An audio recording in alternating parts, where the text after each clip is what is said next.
गावागावात वाड्या वस्तीत जाऊन शोषणाविरुद्ध लढा देणारा कबीर कला मंच पोलिसांच्या रडारवर आहे।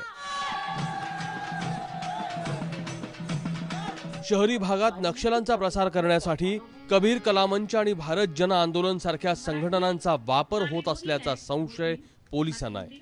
अशा एक दोन नाही तर तब्बल 55 संघटना नक्षली प्रचाराचं कार्य करतात। त्यापैकी कबीर कला मंच आणि भारत जन आंदोलन या संघटनेवर पोलिसांची विशेष नजर आहे।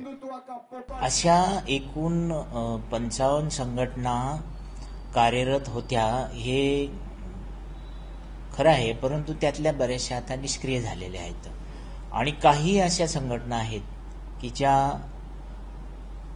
नक्षल समर्थक म्हणून कधी कधी त्यांची कामं दिसून येतात, कृत्य दिसून येतात। शिक्षणाच्या दारात विद्येच्या घरात पोचली बामनशाही, रोहित गेला दलित मेला, मरते ही लोकशाही, मरते ही लोकशाही, मरते ही लोकशाही।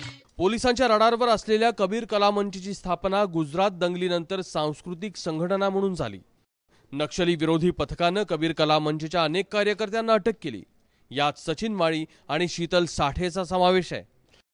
सांस्कृतिक कार्यक्रमांच्या नावाखाली नक्षली चळवळीला मदत केल्याचा त्यांच्यावर आरोप आहे।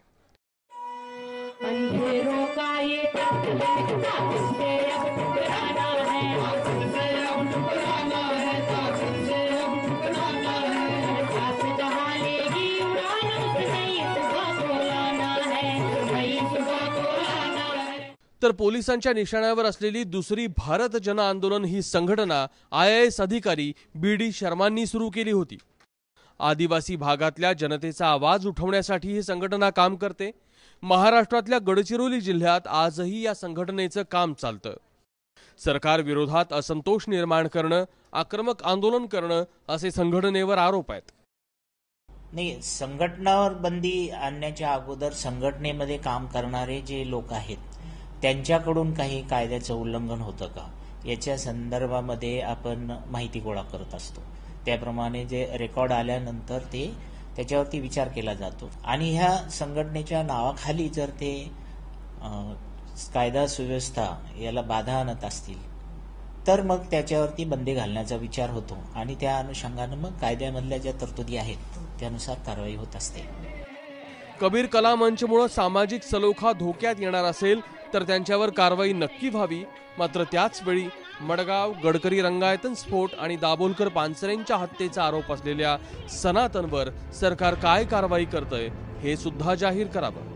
जर का महाराष्ट्रामध्ये 55 अशा फ्रंट ऑर्गनायझेशन्स हे पोलीसच सांगत असतील तर ह्या संघटनांवर कशी बंदी आणायची, त्यांच्यावर कसा प्रतिबंध करायचा हे खरं तर सगळ्यात महत्त्वाचा भाग आहे।